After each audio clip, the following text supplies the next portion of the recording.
Bonjour. Je parlais la dernière fois du Ler Lecha que Dieu adresse à chacun de nous. Va vers toi, dévoile qui tu es et sois toi-même. Et c'est vrai que ce Ler Lecha n'est pas, enfin, est rarement même géographique comme ça a pu être pour moi de quitter mon pays et d'aller dans un autre ou de quitter une religion. Mais à tout le monde, il est adressé, à chacun, il est adressé cet appel. Dieu dit, voilà, Ler Lecha, maintenant va vers toi et sois toi. Et si on parle à la plupart des personnes, on s'apercevra, on demande toi qui tu es, ou à plus forte raison, quels sont les projets de Dieu pour toi, ou est-ce que tu as des projets pour ta vie, et la plupart des personnes répondront, je ne sais pas répondre, je ne sais pas qui je suis, et encore moins les projets de Dieu pour moi, et souvent non, même pas de projet pour eux. Et on se rend compte que, en fait, on est tous dans beaucoup d'exil.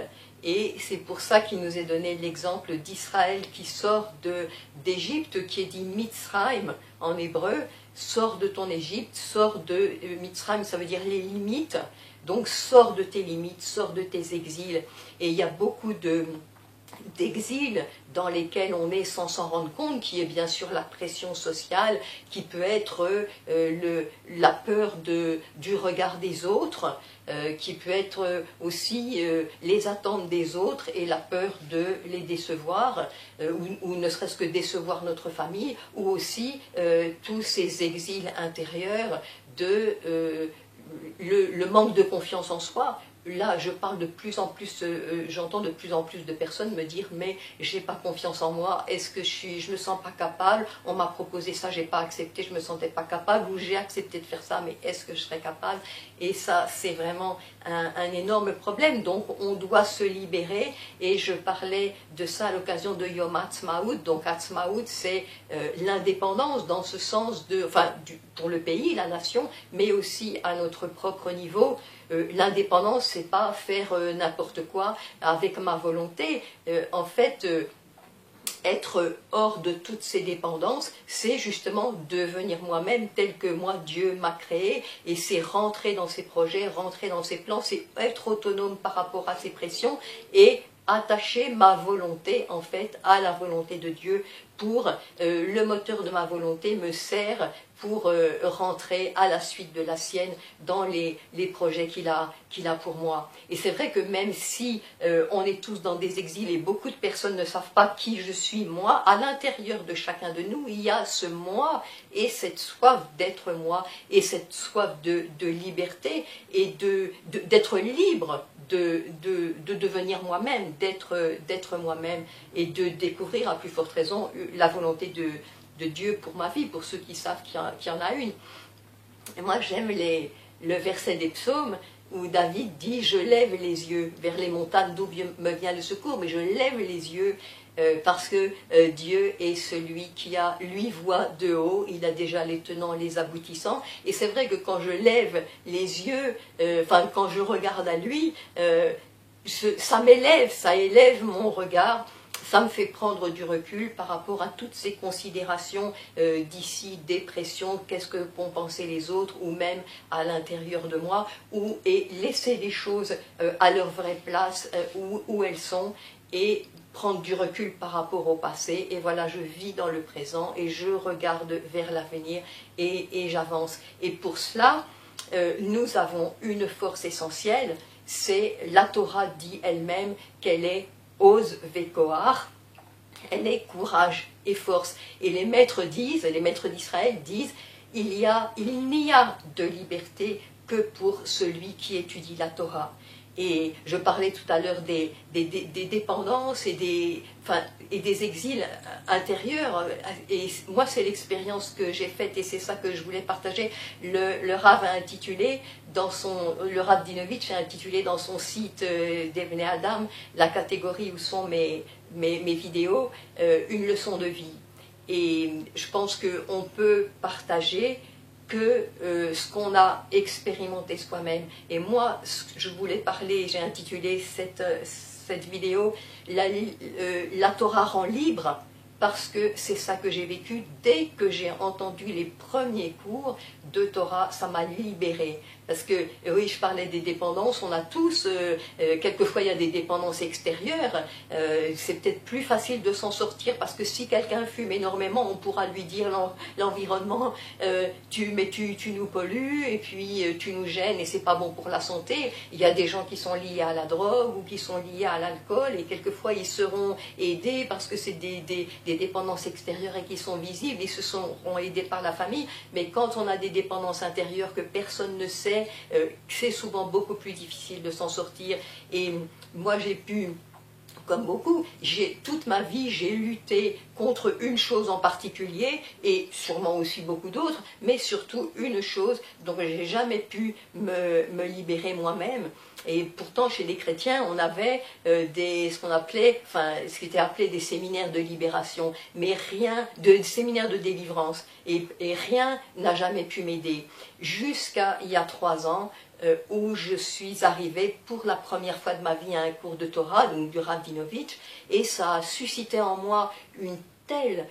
Enfin, c'était comme une telle révélation intérieure, et ça a suscité une telle soif que j'ai commencé chez moi à écouter les cours du Tanya, et j'ai repris les cours de Chassidut depuis le début de la création de son site, et je m'emplissais de ça, j'ai écouté ça parce que je sentais que ça me nourrissait, que ça m'emplissait, puis que ça me changeait, et après 1 mois de ça, tout d'un coup, j'ai réalisé que ce point sur lequel j'avais lutté pendant toute ma vie sans jamais arriver à m'en sortir, ça avait disparu.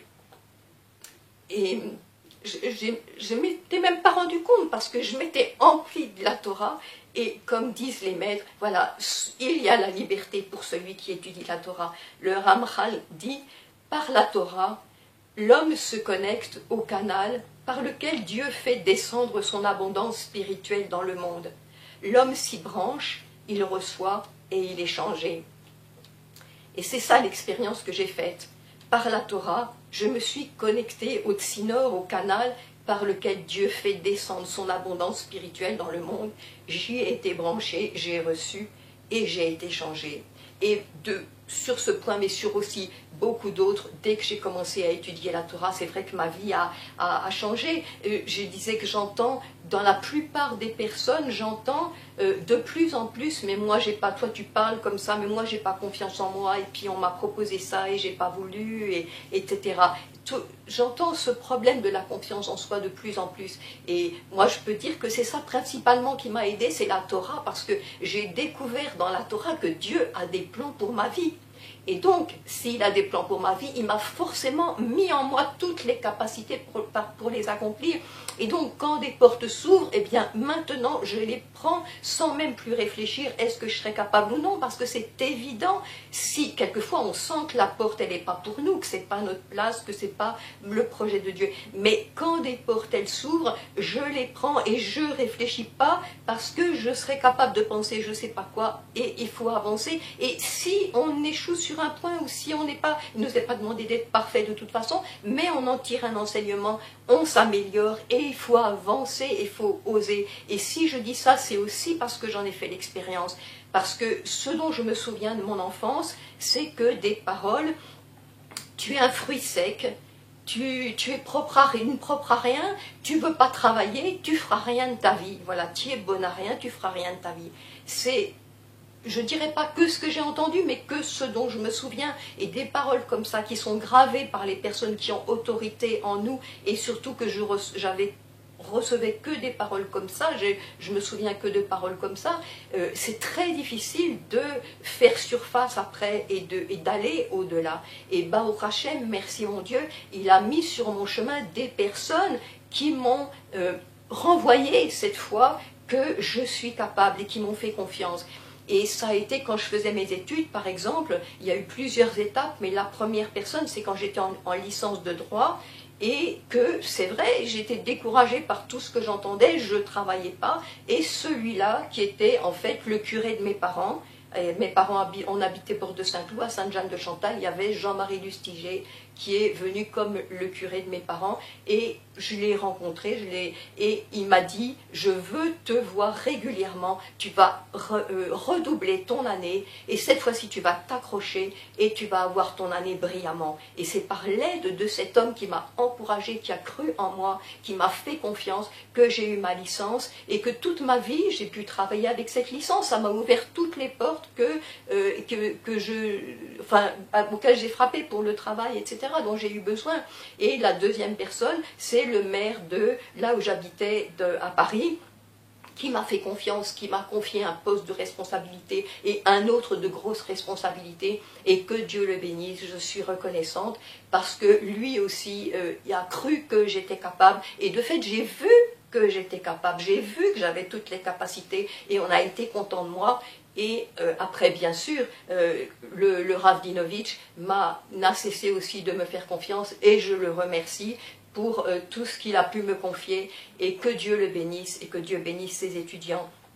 Et aussi quand j'étais, moi encore, forte de la confiance qu'on m'avait fait, d'ailleurs de curé Lustiger, et puis de Jean-Marie Lustiger et de mon maire, après moi j'ai pu, ayant confiance en moi, j'ai voulu créer une librairie biblique que j'ai eue pendant 8 ou 9 ans, une 2 ans et une 7 ou 8 ans, donc qui a été la seule de toute la Corse, d'ailleurs de toute l'histoire de la Corse. J'ai été faire des stages sur le continent, j'ai créé ma librairie, et je suis arrivée et j'ai vu que j'étais capable. Et ça, je veux vraiment le transmettre. C'est un enseignement essentiel qu'on doit aussi s'encourager les uns les autres. Non seulement on doit apprendre à croire en soi, dans ses capacités. Je rentre dans le projet que Dieu a pour moi, donc forcément j'ai les capacités et j'arriverai, mais aussi s'encourager les uns les autres. Quand je vois que quelqu'un manque de confiance en lui, l'encourager. Quand je vois une capacité en quelqu'un, surtout l'encourager et lui dire voilà, ça c'est formidable ce que tu fais, bravo, je vois ça en toi, et continue, ça c'est bien, et encourager les personnes, parce que en tout le monde j'entends de plus en plus ce problème de ce manque de confiance et cette souffrance à l'intérieur. Et c'est quelque chose d'extraordinaire, parce que en plus quand la personne arrive, on a la joie et comme un mérite aussi d'avoir participé à son succès. On a une joie de voir la personne qui se lève et qui prend sa place dans le projet. C'est ça qui est formidable, on avance tous ensemble, et surtout cette responsabilité de s'encourager les uns les autres. Et bon, c'est vrai que parallèlement, quand on se lève comme ça et qu'on avance, on a la sensation, on a l'impression qu'on se réduit de certains côtés, mais ça, c'est que le mauvais penchant qui est à l'intérieur de nous, parce que plus on avance et plus, par exemple, on a ces pensées, oui, mais tu pourrais profiter de la vie comme ça, oui, mais tu pourrais jouir de ça, et donc ça, c'est le mauvais penchant. Et j'entendais l'autre jour, je ne sais plus quel maître d'Israël, je reconnais, je ne me souviens plus, disait que justement pour avancer comme ça et pour être soi, il faut que le bon penchant, réveiller le bon penchant, et lui il disait en hébreu que le bon penchant se mette en colère d'une certaine façon contre le mauvais penchant, et que moi quand j'ai ces pensées qui me viennent, mais est-ce que je serais pas capable, et puis je pourrais faire ça aussi, et bien que mon bon penchant il se dise arrête, maintenant tu m'as assez menti, tu m'as assez trompé, après c'est que de la déception, on s'aperçoit qu'on a perdu sa vie, et c'est vrai qu'il faut apprendre, ça nous coûte aussi, il faut apprendre quelquefois à fermer sa bouche, pas toujours vouloir se justifier, c'est vrai que, ou surtout pas toujours vouloir raconter quelque chose sur quelqu'un, ou fermer ses oreilles, pas toujours vouloir être au courant de tout, quelquefois on a envie de savoir, mais ça ne nous regarde pas, aussi on se salit de ce qu'on entend, et quand on parle, non seulement on se salit de ce qu'on dit, mais on salit les autres et les personnes sur lesquelles on parle. Donc ça fait partie aussi de notre avancée, de quelquefois fermer nos yeux, fermer nos oreilles et fermer notre bouche, et même si on ne peut pas toujours se justifier. Par exemple, on a l'exemple de David, qui pendant 22 ans, je crois disait le Rav, a été considéré comme un enfant adultère, parce que sa mère n'a pas n'a pas raconté comment elle avait été conçue avec son mari, avec Ishaï, et qu'il était vraiment l'enfant d'Ishaï, l'enfant de son père. Mais Dieu a fait justice au moment où il a voulu. Il a envoyé le prophète Shmuel qui a oint David comme roi, et tout le monde, voilà, a su, ça a été reconnu qu'il était vraiment l'enfant de Ishaï. Et aussi Rachel, elle a laissé Léa prendre sa place, elle s'est tue, et après Dieu il bénit et il fait justice. On n'a pas toujours à ouvrir la bouche, à ouvrir ses yeux et à ouvrir ses oreilles. Et par contre, eh bien, il faut s'efforcer. Là où on doit mettre l'effort, c'est s'efforcer. Le Zohar dit de s'efforcer de s'approcher de Dieu. Voilà, efforce-toi de t'approcher de Dieu. Et puis, d'ailleurs, c'est le message de la paracha de cette semaine, la semaine dernière, Bechukotai, que les maîtres expliquent comme ça, par le verbe lahamol. Il faut se donner de la peine. Voilà, donne-toi de la peine à l'étude de la loi de Dieu, à l'étude de la Torah. Efforce-toi de t'approcher de lui et donne-toi de la peine à l'étude de la Torah. Et comme ça, tu rentres dans ses plans et comme ça, tu avances et tu répares ta vie. Et quand je me répare, je peux aussi aider les autres à se réparer. Les maîtres disent que quand celui qui s'élève, il élève le monde. Celui qui avance, il peut aider les autres à avancer. Celui qui se libère, il peut aider aussi les autres à se libérer. Et moi, si je m'élève, j'aide les autres à s'élever, et ensemble, nous élevons le monde.